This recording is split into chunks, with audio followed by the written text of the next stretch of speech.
अपनी सरकार का ऑर्डिनेंस फाड़ देना ये तो गलती नहीं हो सकती, अपनी ही सरकार को कोसना ये तो गलती नहीं हो सकती। ये बार बार नीचा दिखाने का काम पार्टी को, सरकार को किया क्योंकि परिवार को ऊंचा दिखाना था। और आज कांग्रेस की गिरावट का कारण यही है कि परिवार तक सीमित है।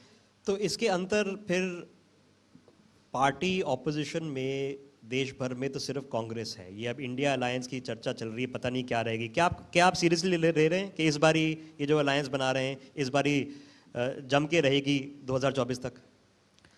ये इंडी अलायंस जो घमंडिया गठबंधन की आप बात करते हो है कहाँ? मध्य प्रदेश के चुनाव में देखा, जो अलायंस पार्टनर थे वो अलग अलग दिशाओं में थे, अलग अलग बयान दे रहे थे, एक साथ नहीं थे। इनका ना नेता है ना नीति है और नीयत में भी खोट है। अगर होता तो शायद इकट्ठे मिलकर चुनाव लड़ते। ये तो ना चुनावों में इकट्ठे थे ना चुनाव से पहले इकट्ठे, और चुनाव के बाद भी वही हालत है। एक मीटिंग बुलाने के लिए कोशिश की लेकिन कोई भी बड़ा नेता नहीं आया, सब ने कांग्रेस को कोसा है। कारण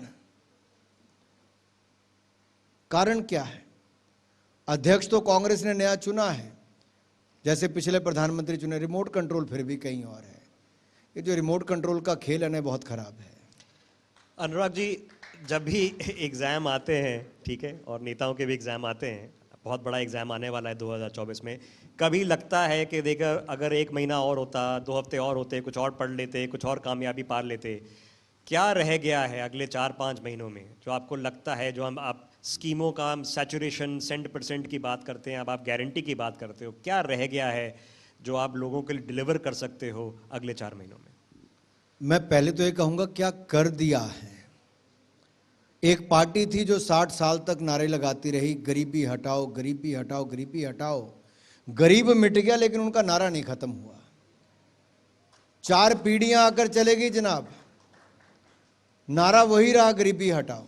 लेकिन गरीब माँ का बेटा नरेंद्र मोदी जी आए, तब जाकर 4 करोड़ गरीबों के पक्के मकान बने, 12 करोड़ शौचालय बने, 13 करोड़ घरों को नल से जल पहुंचा, 10 करोड़ बहनों को रसोई गैस का सिलेंडर उज्ज्वला योजना में मुफ्त में दिया, 60 करोड़ लोगों को 5 लाख का इलाज आयुष्मान भारत योजना में दिया, मुफ्त में जनधन खाते खिलवाए और मुफ्त में 80 करोड़ लोगों को अनाज दिया और 220 करोड़ वैक्सीन मुफ्त में भी लगाई।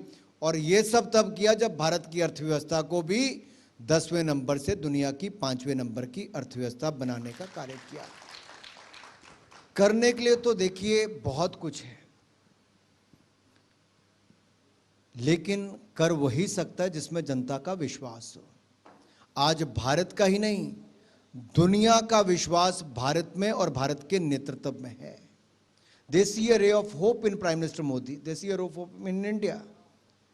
और ये इसलिए दिखता है क्योंकि भारत के युवाओं ने स्टार्टअप के माध्यम से दुनिया भर में कहीं नहीं थे, हम तीसरा स्टार्टअप नेशन बना दिया। चंद्रयान मिशन 3 की सफलता, अब हमने शक्ति पॉइंट तक पहुंचाया। अब चंद्रयान मिशन की सफलता पे तो कुछ नहीं कह पाए, शिव शक्ति के नाम पे विरोध कर दिया। क्या आप में से किसी को बुरा लगा अगर चंद्रमा पे तिरंगा झंडा लहराया तो? क्या शिव शक्ति नाम रखा किसी को बुरा लगा? अब बाकियों के पेट में दर्द क्यों हुआ?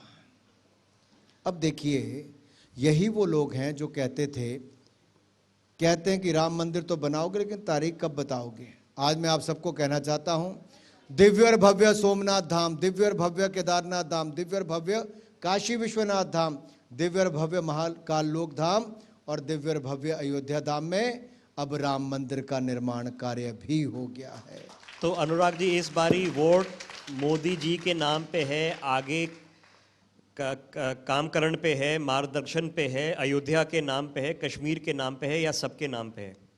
सबका साथ सबका विकास मूल मंत्र के साथ हमने काम किया। हम जनता के बीच में जाएंगे ईमानदार नेतृत्व और विकास को लेके, मोदी की गारंटी को लेके, जो ईमानदारी की भी देता है, सुशासन की भी और विकास की भी। बड़ी बात है, मोदी की गारंटी के अंतर्गत सब कुछ आता है। गरीब कल्याण की जितनी योजनाएं चली, मैं खुली चुनौती देता हूं भरे मन से, किसी को भी कोई आज तक तुलना करके बताए। गरीबों के कल्याण के लिए जो सरकार ने काम किया, आज तक किसी सरकार ने काम नहीं किया। विकास की बात करिए, 74 एयरपोर्ट बने थे 75 साल में, हमने 9 सालों में 75 एयरपोर्ट नए बना दिए।